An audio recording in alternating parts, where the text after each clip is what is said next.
क्या आपको पता है भगवान श्री कृष्ण के वैकुंठ धाम जाने के बाद क्या हुआ? 125 साल का वो दिव्य जीवन जिसने अधर्म का विनाश किया और कुरुक्षेत्र के मैदान में गीता का उपदेश दिया। लेकिन क्या आपने कभी सोचा है कि जब भगवान श्री कृष्ण ने अपनी देह त्यागी तो उस पल इस दुनिया में क्या बदलाव आए? कृष्ण के जाते ही द्वारका के महल पानी में क्यों समा गए? क्यों अर्जुन जैसा महान धनुर्धर एक साधारण लुटेरे से हार गया? और वो कौन सी काली शक्ति थी जो श्री कृष्ण के प्रस्थान का इंतजार कर रही थी? आज इंटरेस्टिंग टॉपिक्स वीडियोस पर हम इतिहास के उस पन्ने को पलटेंगे जिसे सुनकर आपकी रूह कांप जाएगी। तैयार हो जाइए, क्योंकि यह कहानी अंत की नहीं बल्कि एक भयानक शुरुआत की है। यदुवंशियों के आपसी विनाश के बाद श्री कृष्ण एक पीपल के पेड़ के नीचे विश्राम कर रहे थे। तभी जरा नाम के एक शिकारी का तीर उनके पैर में लगा। यह कोई साधारण घटना नहीं थी, बल्कि एक पूर्व निर्धारित नियति थी। जैसे ही कृष्ण के प्राणों ने इस नश्वर संसार को छोड़ा, आकाश से देवताओं ने पुष्प वर्षा की, लेकिन पृथ्वी पर एक सन्नाटा पसर गया। पर असली रहस्य तो इसके बाद शुरू हुआ। कृष्ण के जाते ही द्वारका नगरी में हाहाकार मच गया। जैसे ही श्री कृष्ण बैकुंठ लौटे, अर्जुन द्वारका पहुंचे। वहां का नजारा देखकर उनकी आंखें भर आईं। कृष्ण के बिना द्वारका अपनी चमक खो चुकी थी। और फिर हुआ वो चमत्कार जो आज भी हैरान करता है।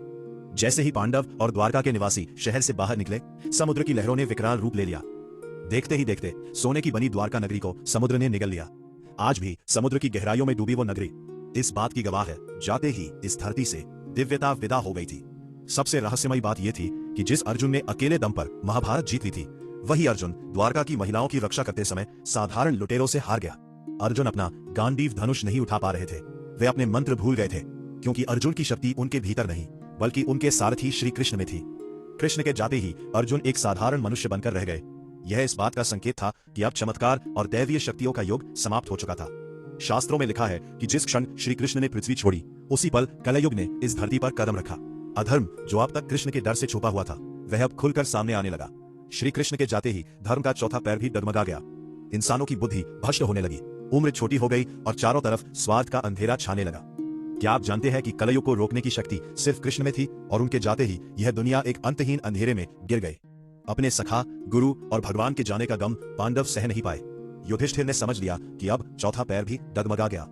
उनका इस धरती पर कोई काम नहीं है। उन्होंने परीक्षित को राजपाट सौंपा और हिमालय की ओर महाप्रस्थान के लिए निकल पड़े। एक एक करके सभी पांडव और द्रौपदी ने देह त्याग दी और इसी के साथ द्वापर युग का अंतिम अध्याय भी बंद हो गया। जगन्नाथपुरी की मूर्तियों में धड़कता हुआ वो ब्रह्म पदार्थ क्या कृष्ण का ही हृदय है? ये रहस्य आज भी अनसुलझा है।